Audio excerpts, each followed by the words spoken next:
ಆ ಭೀಷ್ಮಾಚಾರ್ಯರ ಕಥೆ ಮಹಾಭಾರತದಲ್ಲಿ ಅತ್ಯಂತ ಚಿಂತಾಜನಕ. ಒಬ್ಬ ವ್ಯಕ್ತಿ ಎಷ್ಟೆಲ್ಲ ದುಃಖ ಅನುಭವಿಸಬಹುದು ಅನ್ನುವುದಕ್ಕೆ ಭೀಷ್ಮಾಚಾರ್ಯರ ಪಾತ್ರವೇ ಸಾಕ್ಷಿ. ಸಣ್ಣಲ್ಲೇ ತಂದೆ ತಾಯಿ ಇಬ್ಬರು ಒಟ್ಟಿಗೂ ಬದುಕಲಿಲ್ಲ. ತಂದೆ ಇದ್ದಾಗ ತಾಯಿ ಇಲ್ಲ, ತಾಯಿ ಇದ್ದಾಗ ತಂದೆ ಇಲ್ಲ. ಮೊದಲು ತಾಯಿ ಕರ್ಕೊಂಡು ಹೋದ್ಲು, ಬೆಳೆಸಿದ್ಲು, ದೊಡ್ಡವಳಾಗಿ ತಂದೆ ಹತ್ರ ಬಿಟ್ಟರು. ಮತ್ತೆ ತಾಯಿ ಒಟ್ಟಿಗೆ, ಅಂದರೆ ತಂದೆ ತಾಯಿ ಒಟ್ಟಿಗೆ ಬದುಕಲಿಲ್ಲ. ತಂದೆ ಇದ್ದಾಗ ತಾಯಿ ಇಲ್ಲ, ತಾಯಿ ಇದ್ದಾಗ ತಂದೆ ಇಲ್ಲ. ಇನ್ನೇನು ತಾನು ವಿವಾಹ ಆಗಬೇಕು ಅಂತ ಹೇಳಬೇಕಾದ್ರೆ ಎಂಥ ಪರಿಸ್ಥಿತಿ ಬಂತು ಅಂದರೆ ತಾನೇ ಹೆಣ್ಣನ್ನು ನೋಡಿ ತಂದೆಗೆ ವಿವಾಹ ಮಾಡಬೇಕಾದ ಪರಿಸ್ಥಿತಿ ಬಂತು. ಅಷ್ಟು ಮಾತ್ರ ಅಲ್ಲ, ಆ ತಾಯಿಗೋಸ್ಕರ ತಾನು ಯಾವ ತಾಯಿಯನ್ನು ಮದುವೆ ಮಾಡಿ ಕೊಡ್ತಾ ಇದ್ದಾನೆ ಅದಕ್ಕೋಸ್ಕರ ತನ್ನ ಸರ್ವ ಸುಖವನ್ನು ತ್ಯಾಗ ಮಾಡಬೇಕಾದ ಪರಿಸ್ಥಿತಿ ಬಂತು. ಬ್ರಹ್ಮಚರ್ಯದಲ್ಲಿರಬೇಕಾದ ಪರಿಸ್ಥಿತಿ ಬಂತು. ಹೋಗಲಿ, ಹಾಗಿದ್ರೂ ಕೂಡ ಈ ತನ್ನ ತಮ್ಮಂದಿರಾದರೂ ಚೆನ್ನಾಗಿರ್ತಾರಾ? ಇಲ್ಲ, ಅದು ಇಲ್ಲ. ತನ್ನ ಕಣ್ಣು ಮುಂದೆನೇ ಇನ್ನು ಎಳೆ ತನ್ನ ತಮ್ಮಂದಿರು ವಿಚಿತ್ರ ವೀರ ಚಿತ್ರಾಂಗದ ಅವರು ಸತ್ತೋದರು. ಅದನ್ನು ನೋಡಬೇಕಾದ ಪರಿಸ್ಥಿತಿ ಬಂತು. ಮತ್ತೆ ಅರಾಜಕತೆ ಬಂತು. ಈಗ ಮತ್ತೆ 3 ಮಕ್ಕಳು ಬಂದಿದ್ದಾರೆ. ಧೃತರಾಷ್ಟ್ರ, ಪಾಂಡು, ವಿದುರ, ಇವರು ಮೂವರದ್ದು ಜವಾಬ್ದಾರಿ ಇವನ ಮೇಲೇ, ಭೀಷ್ಮರ ಮೇಲೇ. ಒಂದು ಕಡೆಯಿಂದ ರಾಜ್ಯದ ಜವಾಬ್ದಾರಿ, ಯಾಕಂದರೆ ಇನ್ನು ಇವರು ಮೂವರು ಮೈನರ್. ಇವಾಗ ಭೀಷ್ಮಾಚಾರ್ಯರಿಗೆ ಜವಾಬ್ದಾರಿ. ರಾಜ್ಯವನ್ನು ನೋಡ್ಕೊಳ್ಬೇಕಾದವರು ಅವರೇ, ಈ ಮಕ್ಕಳನ್ನು ನೋಡ್ಕೊಳ್ಬೇಕಾದವರು ಅವರೇ. ಅದಕ್ಕೆ ಆ ಮಕ್ಕಳಿಗೆ, 3 ಮಕ್ಕಳಿಗೂ ಕೂಡ ಯಾವ್ಯಾವ ಕಾಲದಲ್ಲಿ ಯಾವ್ಯಾವ ರೀತಿ ಸಂಸ್ಕಾರವನ್ನು ಮಾಡಬೇಕು ಅದೇ ರೀತಿ ಮಾಡಿದ್ದಾರೆ ಅಂತ. ಯಾವ ರೀತಿಯಿಂದ ಮುಂದೆ ವಿದುರ ಹೇಳ್ತಾನೆ ಭೀಷ್ಮಾಚಾರ್ಯರಿಗೆ, ನೀವೇ ನಮಗಪ್ಪ, ನೀವೇ ನಮಗೆ ನಮ್ಮ ಅಮ್ಮ, ನೀವೇ ನಮ್ಮ ಗುರುಗಳು ಅಂತ. ಅಂದರೆ ಪಾಪ ಅಷ್ಟು ಚೆನ್ನಾಗಿ ನೋಡ್ಕೊಂಡಿದ್ದಾರಂತೆ ಭೀಷ್ಮರು ಆ 3 ಮಕ್ಕಳನ್ನು ಕೂಡ. ಒಂದು ಕಡೆಯಿಂದ ಸಾಮ್ರಾಜ್ಯವನ್ನು, ಇಡೀ ಸಾಮ್ರಾಜ್ಯವನ್ನು ಎಷ್ಟು ಚೆನ್ನಾಗಿ ಪರಿಪಾಲನೆಯನ್ನು ಮಾಡಿದ್ದಾರೆ ಅಂದರೆ ಆ ವರ್ಣನೆಯನ್ನು ಮಾಡುತ್ತದೆ ಮಹಾಭಾರತ. ಖಂಡಿತವಾಗಿ ನಾವು ಅದನ್ನು ಕೇಳಲೇಬೇಕಾದದ್ದು. ಎಂಥ ವರ್ಣನೆ! ಯಾವ ರೀತಿ ಭೀಷ್ಮಾಚಾರ್ಯ ಅಂದರೆ ಒಬ್ಬ ಧಾರ್ಮಿಕನಾದಂತಹ, ಒಬ್ಬ ತತ್ವಜ್ಞಾನಿಯಾದಂತಹ, ಒಬ್ಬ ತಪಸ್ವಿಯಾದಂತಹ ವ್ಯಕ್ತಿ ಈ ದೇಶವನ್ನು ಆಳಿದ ಅಂತೇಳಿದರೆ ದೇಶ ಹೇಗಿದ್ದೀತು ಅದರ ವಿವರಣೆಯನ್ನು ಕೊಟ್ಕೊಂಡು ಬರ್ತಾರೆ. ಯಥರ್ತು ವರ್ಷೀ ಪರ್ಜನ್ಯೋ ಬಹುಪುಷ್ಪ ಫಲಾದ್ರುಮಾಹ. ಭೀಷ್ಮಾಚಾರ್ಯರು ರಾಜ್ಯಭಾರವನ್ನು ಮಾಡಬೇಕಾದ್ರೆ ರಾಜನಾಗಿ ಅಲ್ಲ, ಸೇವಕನಾಗಿ. ರಾಜನಾಗಿ ಕೂರ್ಲಿಕ್ಕೆ ಯಾರನ್ನು ಕೂರಿಸೋದು ನೋಡಿ, ಅಲ್ಲಿ ಏನು ಸ್ವಾರಸ್ಯ ಅಂತೇಳಿದರೆ ಧೃತರಾಷ್ಟ್ರನ್ನ ಕೂರಿಸಬೇಕು ಅಂತೇಳಿದ್ರೆ ಹುಟ್ಟು ಕುರುಡ. ಅದಕ್ಕೆ ಧೃತರಾಷ್ಟ್ರ ಶಕ್ತಿಶಾಲಿಯಾಗಿದ್ದರೂ ಕೂಡ, ಒಳ್ಳೆ ಶಾಸ್ತ್ರವನ್ನು ಬಲ್ಲವನಾಗಿದ್ದರೂ ಕೂಡ ರಾಜ್ಯದಲ್ಲಿ ಕೂರಲಿಲ್ಲ. ಯಾಕಂತೇಳಿದರೆ ಕಣ್ಣಿಲ್ಲದ ಕುರುಡ ಅಂತ. ಮತ್ತು ರಾಜ್ಯದಲ್ಲಿ ಸಿಂಹಾಸನವನ್ನು ಏರಿದ್ಯಾರು ಅಂದರೆ ಪಾಂಡುರಾಜನೇ. ಪಾಂಡುನೇ ರಾಜ ಆದದ್ದು. ಪಾಂಡು ತಾನು ರಾಜನಾದ. ಅವನು ಈ ಧೃತರಾಷ್ಟ್ರನಿಗಿಂತ ಹೆಚ್ಚು ತಿಳಿದಿದ್ದ. ಯಾವುದರಲ್ಲಿ ಅಂದರೆ ಅಸ್ತ್ರಶಸ್ತ್ರ. ಯಾಕಂದರೆ ಅದು ಧೃತರಾಷ್ಟ್ರನಿಗೆ ಕಲೀಲಿಕ್ಕಾಗಲ್ಲ, ಕುರುಡಲ್ವ. ಅದಕ್ಕೆ ಅಸ್ತ್ರವಿದ್ಯೆ, ಶಸ್ತ್ರವಿದ್ಯೆ, ಗಜವಿದ್ಯೆ, ಅಶ್ವವಿದ್ಯೆ ಇವುಗಳೆಲ್ಲ ಗೊತ್ತಿತ್ತು ಪಾಂಡುರಾಜನಿಗೆ. ಈ 3 ಯಾವಾಗ ಹುಟ್ಟಿ ಬಂದರು, ಇವರೊಟ್ಟಿಗೆ ಇನ್ನೊಬ್ಬ ಬಂದ ನೋಡಿ. ಯಾರು ಅವನು ಅಂತೇಳಿದ್ರೆ ಗವಲ್ಗಣ ಅಂತ ಒಬ್ಬ ವಿಚಿತ್ರ ವೀರ್ಯನ ಸಾರಥಿಯಾಗಿದ್ದವ ಅವನು, ಗವಲ್ಗಣ ಅಂತ. ಈ ಗವಲ್ಗಣನಿಗೆ ಒಬ್ಬ ಮಗ ಬಂದ, ಗಾವಲ್ಗಣಿ ಅಂತ ಕರೀತಾರೆ ಅವರನ್ನು. ಅವನೇ ಸಂಜಯ. ನಾವು ಭಗವದ್ಗೀತೆಯಲ್ಲಿ ಮೊದಲು ಕೇಳ್ತೇವಲ್ವ, ಸಂಜಯೋ ವಾಚ ಅಂತ. ಯಾರು ಇವನು ಸಂಜಯ ಅಂತ ಹೇಳಿದರೆ, ನಿಜವಾಗಲೂ ಈ ಗವಲ್ಗಣ ಏನಿದ್ದಾನೆ ಜಾತಿಯಲ್ಲಿ ಸೂತ ಅವನು. ಅಂದರೆ ಯಾವಾಗಲೂ ಈ ಕುದುರೆಯನ್ನು ಓಡಿಸುವವನು, ಸಾರಥಿಯಾಗಿರುವವನು. ಅದು ಅವ್ರದ್ದೊಂದು ಜಾತಿ, ಸೂತ ಜಾತಿ ಅಂತ, ಅದರಲ್ಲಿ ಬಂದವನು. ಆದರೆ ಇವನು ಸಾಮಾನ್ಯ ಅಲ್ಲ ಅಂತ ಹೇಳ್ತಾರೆ ಸಂಜಯ. ತುಂಬುರು ಅಂತ ಹೇಳುವಂತಹ ಒಬ್ಬ ಗಂಧರ್ವ ಏನಿದ್ದಾನೆ, ಆ ಗಂಧರ್ವನೇ ತಾನು ಸಂಜಯನಾಗಿ ಬಂದ. ಅಷ್ಟು ಮಾತ್ರ ಅಲ್ಲ, ಇವನಲ್ಲಿ ಉದ್ವಾಹ ಅಂತ ಒಬ್ಬ ಮರುತ್ತಂತೆ. 49 ಮರುತ್ತುಗಳಲ್ಲಿ ಒಬ್ಬ ಉದ್ವಾಹ ಅಂತ. ಆ ಉದ್ವಹನ ಆವೇಶ ಇತ್ತಂತೆ ಸಂಜಯನಲ್ಲಿ. ಅದರಿಂದಾಗಿಯೇ ಸಂಜಯನು ಕೂಡ ಮಹಾಜ್ಞಾನಿ. ಹೇಳಿ ಕೇಳಿ ಗಂಧರ್ವ ಪತಿ ಬೇರೆ, ಅಷ್ಟೆಲ್ಲ ಉದ್ವಾಹ ಬೇರೆ ಇದ್ದಾನೆ, ಅದಕ್ಕೆ ದೊಡ್ಡ ಜ್ಞಾನಿ ಅವನು. ಇವನು ಕೂಡ ಈ 3 ಸ್ನೇಹಿತ. ಧೃತರಾಷ್ಟ್ರ, ಪಾಂಡು, ವಿದುರ, ಈ 3 ಸ್ನೇಹಿತ. ಇವರು 3 ಸಮಕಾಲೀನ ಇವನು ಸಂಜಯ. ಅದಕ್ಕೆ ಧೃತರಾಷ್ಟ್ರನಿಗೆ ಕಡೇ ತನಕವೂ ಕೂಡ ಅತ್ಯಂತ ಆಪ್ತರಾಗಿದ್ದವರು ಯಾರು ಅಂದರೆ ಇಬ್ಬರು, ಒಬ್ಬ ವಿದುರ, ಇನ್ನೊಬ್ಬ ಈ ಸಂಜಯ. ಬಹಳ ಆಪ್ತರಾಗಿದ್ದವರು, ಬಹಳ ಕ್ಲೋಸ್ ಆಗಿದ್ದವರು ಇವರು.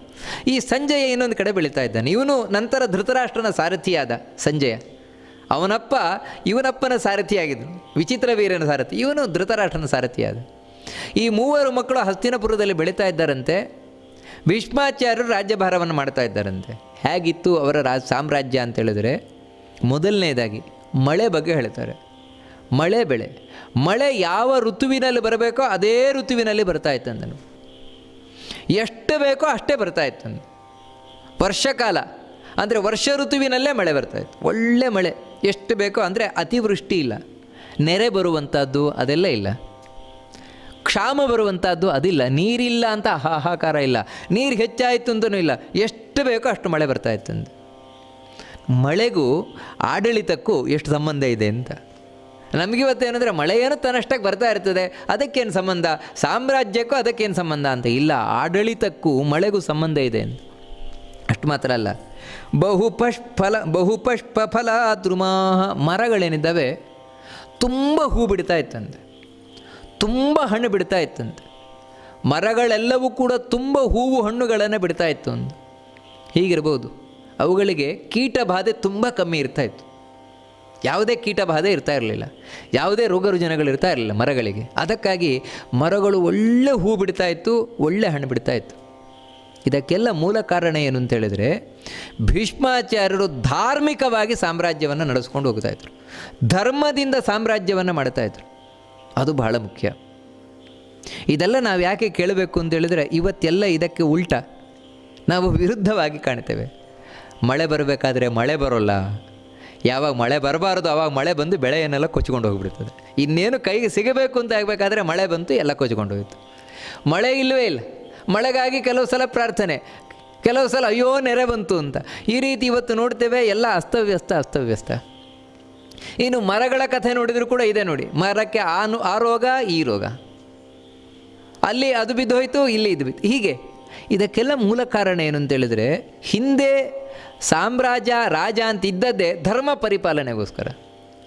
ಆದರೆ ಇವತ್ತಿನ ಆಡಳಿತದಲ್ಲಿ ಧರ್ಮಕ್ಕೆ ಅವಕಾಶವೇ ಇಲ್ಲ. ಯಾಕಂದರೆ ಇವತ್ತು ಧರ್ಮ ನಿರಪೇಕ್ಷ, ಯಾವುದೇ ಸರ್ಕಾರ ಬಂದರೂ ಕೂಡ ಧರ್ಮ ನಿರಪೇಕ್ಷ, ಧರ್ಮಕ್ಕಲ್ಲಿ ಹೆಸರಿಲ್ಲ, ದೇವರಿಗಲ್ಲಿ ಹೆಸರಿಲ್ಲ. ಅಂದರೆ ನೋಡಿ, ಇವತ್ತು ಯಾವುದೇ ರಾಜ್ಯಭಾರ ಮಾಡುವವನು ಬಂದರೂ ಕೂಡ ದೇವರ ಹೆಸರು ಹೇಳಲಿಕ್ಕಿಲ್ಲ. ಅವನು ದೇವರ ಹೆಸರು ಹೇಳಿದ ಅಂತ ಹೇಳಿದರೆ ಅವನನ್ನು ಜಾತೀಯತೆಯಿಂದ, ಅವನೊಬ್ಬ ಜಾತೀಯ ಅಂತ ವಾದಿ ಅಂತ ಹೇಳಿಬಿಡ್ತಾನೆ. ಅವತ್ತು ಜಾತ್ಯತೀತ. ಅದಕ್ಕೋಸ್ಕರ ಏನು ಅಂದರೆ, ಯಾವ ದೇವತೆಗಳ ಹೆಸರು ಹೇಳಲಿಕ್ಕಿಲ್ಲ, ಯಾವ ದೇವತೆಗಳ ಪ್ರಾರ್ಥನೆಯೂ ಮಾಡಲಿಕ್ಕಿಲ್ಲ. ಅಂದರೆ ನಾಸ್ತಿಕವಾದ ಸಾಮ್ರಾಜ್ಯ. ನಾಸ್ತಿಕವಾದ ಸಾಮ್ರಾಜ್ಯಕ್ಕೂ ಆಸ್ತಿಕವಾದ ಸಾಮ್ರಾಜ್ಯಕ್ಕೂ ಎಷ್ಟು ವ್ಯತ್ಯಾಸ ಇದೆ ಅನ್ನೋದು ನಾವಿಲ್ಲಿ ಗಮನಿಸಬೇಕಾದದ್ದು. ಹಿಂದೆ ಅಂಥ ಪರಮ ಭಕ್ತಿ ಭೀಷ್ಮರಲ್ಲಿ, ಅದರಿಂದಾಗಿ ಅಷ್ಟು ಚೆನ್ನಾಗಿ ನಡೀತಾ ಇತ್ತಂತೆ. ಅಷ್ಟು ಮಾತ್ರ ಅಲ್ಲ, ಇನ್ನೂ ಹೇಳ್ತಾರೆ, ವಾಹನ ನಿಪ್ರಹೃಷ್ಟಾನಿ, ವಾಹನಗಳು ತುಂಬ ಖುಷಿಯಿಂದ ಕೂಡ್ಕೊಂಡಿದ್ವಂತೆ. ಇದು ನೋಡಿ, ಇದು ಒಂದು ವಿಚಿತ್ರ. ವಾಹನಗಳು ಬಹಳ ಖುಷಿ ಇದ್ದಿದ್ದು. ಅಂದರೆ ವಾಹನಗಳು ಖುಷಿಯಿಂದ ಇರೋದು ಅಂತ ಹೇಳಿದ್ರೇನು ಅಂದರೆ, ಇಂಥದ್ದು ಕುದುರೆ ಗಾಡಿ, ಎತ್ತಿನ ಗಾಡಿ ಮತ್ತು ಕತ್ತೆ ಗಾಡಿ, ಇಂಥವುಗಳೆಲ್ಲ ಅವುಗಳು ಖುಷಿ ಪಡುವುದು ಅಂತ ಹೇಳಿದ್ರೇನು, ಹೀಗಿರ್ಬೋದು. ಭೀಷ್ಮರ ಕಾನೂನು ಹೀಗಿತ್ತೇನು, ಯಾವುದೇ ಪ್ರಾಣಿಯ ಮೇಲೂ ಕೂಡ ಅದರ ಒಂದೇನು ಶಕ್ತಿ ಇದೆ, ಶಕ್ತಿ ಮೀರಿ ಯಾವುದೇ ವಸ್ತುವನ್ನು ಹೊರಿಸಬಾರದು, ಇಷ್ಟೇ ಹೊರಿಸಬೇಕು. ಅವುಗಳಲ್ಲಿ ಈ ರೀತಿ ನಿಯಮ ಇತ್ತು. ಆ ಕಾನೂನನ್ನು ಕಟ್ಟುನಿಟ್ಟಾಗಿ ಪಾಲನೆ ಮಾಡಲಾಗ್ತಾಯಿತ್ತು. ಮತ್ತು ಇಷ್ಟೇ ದೂರ ಹೋಗಬೇಕು, ಪ್ರಾಣಿಯನ್ನು ಕರ್ಕೊಂಡು ಹೋಗಬೇಕು, ಅದಕ್ಕಿಂತ ಹೆಚ್ಚು ಹೋಗಬಾರ್ದು. ಯಾಕಂತ ಹೇಳಿದ್ರೆ ಸುಮ್ಮನೆ ಓಡಿಸ್ಕೊಂಡು ಹೋಗ್ತಾ ಇರೋದು, ಅವುಗಳಿಗೆ ಸುಸ್ತಾಗ್ತದೋ ಇಲ್ವೋ ನೋಡೋಲ್ಲ, ಆಹಾರ ಸಿಗ್ತದೋ ಇಲ್ವೋ ನೋಡೋಲ್ಲ, ಅವುಗಳು ಎಷ್ಟು ಹೋರ್ತವೋ ಅದಕ್ಕಿಂತಲೂ ಹೆಚ್ಚು, ಅಂದರೆ ಓವರ್ಲೋಡ್ ಓಡಿಸುವಂತ. ಇವೆಲ್ಲ ಏನಂದರೆ ಪಾಪ ವಾಹನಗಳಿಗೆ ತುಂಬ ಕಷ್ಟ. ಆ ರೀತಿ ಏನೂ ಇರ್ತಾ ಇರಲಿಲ್ಲ. ಅದಕ್ಕಾಗಿ ವಾಹನಗಳು ಕೂಡ ಅತ್ಯಂತ ಖುಷಿಯಿಂದ ಇದ್ವಂತೆ. ಅಷ್ಟು ಮಾತ್ರ ಅಲ್ಲ, ಮುದಿತಾ ಮೃಗ ಪಕ್ಷಿಣಃ, ಎಲ್ಲ ಮೃಗಗಳು ಪಕ್ಷಿಗಳು ಬಹಳ ಸಂತೋಷದಿಂದಿದ್ವಂತೆ. ಯಾಕಂದರೆ ಕಾಡು ನಾಶ ಮಾಡ್ತಾ ಇರಲಿಲ್ಲ, ಕಾಡುಗಳನ್ನು ಉಳಿಸ್ತಾ ಇದ್ರು, ಕಾಡಿನ ಸಂರಕ್ಷಣೆ ಆಗ್ತಾಯಿತ್ತು, ಪರಿಸರದ ಮಾಲಿನ್ಯ ಇರಲಿಲ್ಲ. ನೋಡಿ, ಯಾವತ್ತು ಪಶು ಪಕ್ಷಿಗಳು ಚೆನ್ನಾಗಿರಬೇಕು ಅಂತೇಳಿದರೆ ಅವುಗಳಿಗೆ ಕಾಡು ಬೇಕು, ಮರಗಳು ಬೇಕು, ಅದರೊಟ್ಟಿಗೆ ಪರಿಸರ ಮಾಲಿನ್ಯ ಇರಬಾರ್ದು, ವಾಯು ಮಾಲಿನ್ಯ ಮುಂತಾದವುಗಳಿರಬಾರ್ದು. ಅದೇನೂ ಇರಲಿಲ್ಲ ಭೀಷ್ಮಾಚಾರ್ಯ ರಾಜ್ಯಭಾರ ಮಾಡಬೇಕಾದ್ರೆ. ಅದರಿಂದಾಗಿ ಪಕ್ಷಿಗಳು ಹಾಗೂ ಮೃಗಗಳು ಆನಂದವಾಗಿರ್ತಾ ಇದ್ವಂತೆ. ಮತ್ತು ಇನ್ನೊಂದು ಏನು ಅಂತ ಹೇಳಿದ್ರೆ, ಕಂಡವರು ಕೊಲ್ಲುವುದಿಲ್ಲ.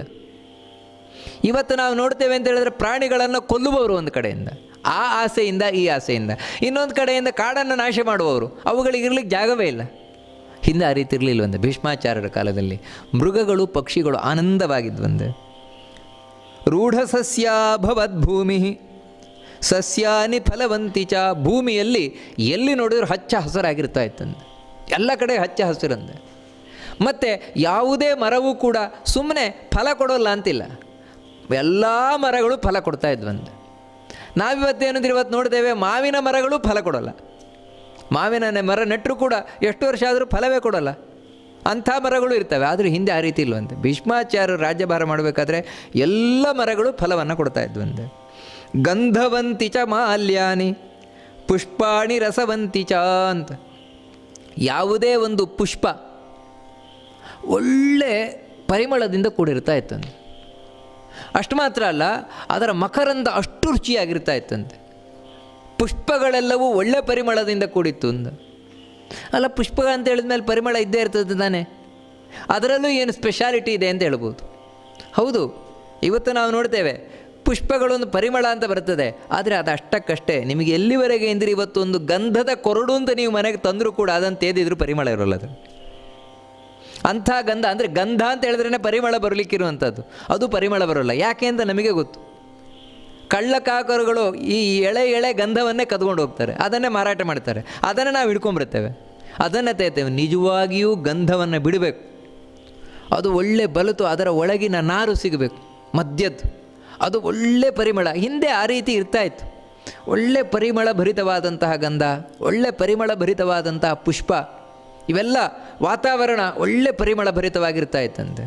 ಅಷ್ಟು ಮಾತ್ರ ಅಲ್ಲ, ಒಣಗ್ಭಿ ಚೋಪಕೀರಿಯಂತೆ ನಗರಾಣ್ಯಥ ಶಿಲ್ಪಿಭಿ ಅಂತ ಹೇಳ್ತಾರೆ. ಇಡೀ ನಗರಗಳೆಲ್ಲವೂ ಕೂಡ ವರ್ತಕರಿಂದ ಸೇರಿ ಹೋಗಿತ್ತಂತೆ. ಮರ್ಚೆಂಟ್ಸ್, ವ್ಯಾಪಾರಿಗಳು ನಗರದಲ್ಲಿ ಸೇರಿ ಹೋಗಿದ್ರಂತೆ. ಅಲ್ಲ, ಇದೇನು ದೊಡ್ಡದು, ನಗರ ಅಂತ ಹೇಳಿದ ಮೇಲೆ ವ್ಯಾಪಾರಿಗಳು ಇದ್ದೇ ಇರ್ತಾರಲ್ವ ಅಂತ ಹೇಳ್ಬೋದು. ಹೌದು, ಆದರೆ ನಗರದಲ್ಲಿ ಯಾಕೆ ಅವರು ವಾಸ ಮಾಡ್ತಾಯಿದ್ರು ಅಂತ ಹೇಳಿದ್ರೆ ಕಾನೂನು ಅಷ್ಟು ಚೆನ್ನಾಗಿತ್ತು. ವರ್ತಕರಿಗೆ ಎಲ್ಲ ರೀತಿಯ ರಕ್ಷಣೆ ನೀಡ್ತಾ ಇತ್ತು. ಹೊರತು ಯಾರೋ ಬರೋದು, ಇವತ್ತಷ್ಟು ವಸೂಲಿ ಮಾಡಿ ಹೋಗೋದು, ನಾಳೆ ಅಷ್ಟು ವಸೂಲಿ ಮಾಡಿ ಹೋಗೋದು, ಅವರು ಈ ರೀತಿ 10 ಜನ ಬಂದು ವರ್ತಕರಿಗೆ ಹಿಂಸೆಯನ್ನು ಕೊಡುವಂಥದ್ದು, ಅವರು ಇದೆಲ್ಲ ಇಲ್ಲೇ ಇಲ್ಲ. ಅಷ್ಟು ರಕ್ಷಣೆ ಸಿಗ್ತಾ ಇತ್ತು ವರ್ತಕರಿಗೆ. ಅದಕ್ಕೆ ವರ್ತಕರು ನ್ಯಾಯವಾಗಿ ತಾವು ವ್ಯಾಪಾರವನ್ನು ಮಾಡ್ತಾಯಿದ್ರು. ಅಷ್ಟು ಮಾತ್ರ ಅಲ್ಲ, ನ್ಯಾಯವಾಗಿ ತಾವು ತೆರಿಗೆಯನ್ನು ಕಟ್ತಾಯಿದ್ರು. ಅದರಿಂದಾಗಿ ಯಾವುದೇ ಅವರಿಗೆ ತೊಂದರೆಯೂ ಉಂಟಾಗ್ತಾ ಇರಲಿಲ್ಲ. ಅಂದರೆ ಇನ್ನು ಒಳ್ಳೊಳ್ಳೆ ಶಿಲ್ಪಿಗಳು ನಗರದಲ್ಲಿ ಇರ್ತಾ ಇದ್ರಂತೆ. ಯಾರಿಗೆ ಎಂಥ ಒಂದು ಶಿಲ್ಪ ಬೇಕೋ ಅಂತಹ ಶಿಲ್ಪವನ್ನು ಕೆತ್ತುಕೊಡ್ತಾ ಇದ್ರಂತೆ. ಶೂರಾಶ್ಚ ಕೃತ ವಿದ್ಯಾಶ್ಚ ಸಂತಶ್ಚ ಸುಖಿನೋ ಭವನ್ ನಾಭವತ್ ಕೃಪಣ ಕಶ್ಚಿತ್ ಕಾಚಿತ್ ವಿಧವಾ ಭವತ್ ನ ಕಶ್ಚಿತ್ ವಿಧವಾ ಭವತ್. ಸಾಮಾನ್ಯವಾಗಿ ಎಲ್ಲ ಜನಗಳು ಭೀಷ್ಮಾಚಾರ್ಯರು ಆಳ್ಬೇಕಾದ್ರೆ ಒಳ್ಳೆ ಶೂರರಂತೆ, ಹೇಡಿಗಳು ಯಾರೂ ಇಲ್ಲ. ಮತ್ತು ಎಲ್ಲರೂ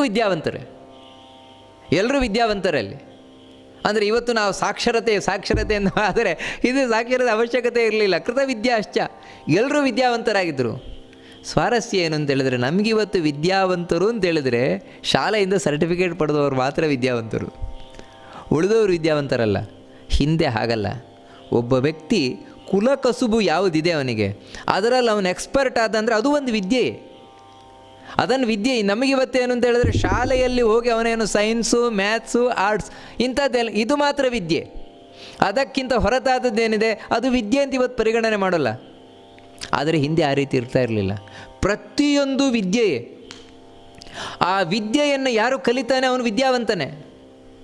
ಹೀಗೆ ಎಲ್ಲರೂ ಕೂಡ ಒಳ್ಳೆ ವಿದ್ಯಾವಂತರಾಗ್ತಾಯಿದ್ರು, ಒಳ್ಳೆ ಶೂರರಾಗಿರ್ತಾ ಇದ್ರಂತೆ. ಮತ್ತು ಯಾವತ್ತೂ ಒಳ್ಳೆ ಸುಖದಿಂದಿರ್ತಾ ಇದ್ರಂತೆ, ಖುಷಿಯಿಂದಿರ್ತಾ ಇದ್ರಂತೆ. ಎಲ್ಲಿಯೂ ಬಡವರೇ ಇರಲಿಲ್ವಂತೆ. ಭೀಷ್ಮಾಚಾರ್ಯರು ರಾಜ್ಯಭಾರವನ್ನು ಮಾಡಬೇಕಾದ್ರೆ ಬಡವರೇ ಇರ್ತಾ ಇರಲಿಲ್ವಂತೆ ಎಲ್ಲಿಯೂ ಕೂಡ. ಅಷ್ಟು ಮಾತ್ರ ಅಲ್ಲ, ವಿಧವೆಯರೇ ಇರ್ತಾ ಇರಲಿಲ್ವಂತೆ. ಎಲ್ಲರೂ ತಾವು ಮುತ್ತೈದೆಯರೇ ಆಗಿರ್ತಾ ಇದ್ರಂತೆ. ವೈಧವ್ಯ ಕಾಣ್ತಾ ಇರ್ಲೇ ಇಲ್ವಂತೆ. ಕಾರಣ ಏನಂದರೆ ಪಾಪ ಮಾಡಲಿಕ್ಕೆ ಬಿಡ್ತಾ ಇರಲಿಲ್ಲ ಭೀಷ್ಮಾಚಾರ್ಯರು. ಆ ರೀತಿ ತಾವಿರ್ತಾ ಇದ್ರಂತೆ.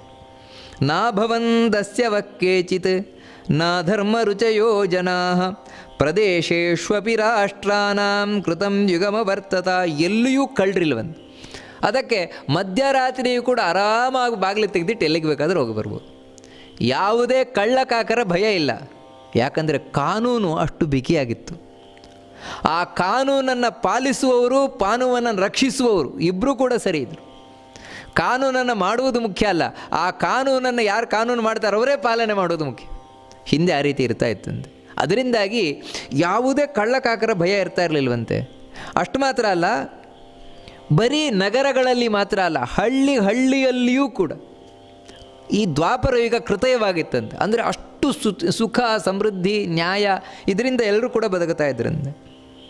ಅಷ್ಟು ಮಾತ್ರ ಅಲ್ಲ, ಪ್ರಾಸಾದ ಶತ ಸಂಬಾಧಂ ಮಹೇಂದ್ರಪುರ ಸನ್ನಿಭಂ ನದೀಪಾದಪಷಂಡೇಶು ವಾಪಿ ಪಲ್ವಲ ಸೇತುಷು ಕಾನನೇಶು ವಿಚಿಚ್ರೇಶು ವಿಜಕ್ರುರ್ಮುದಿತಾ ಜನಾಃ.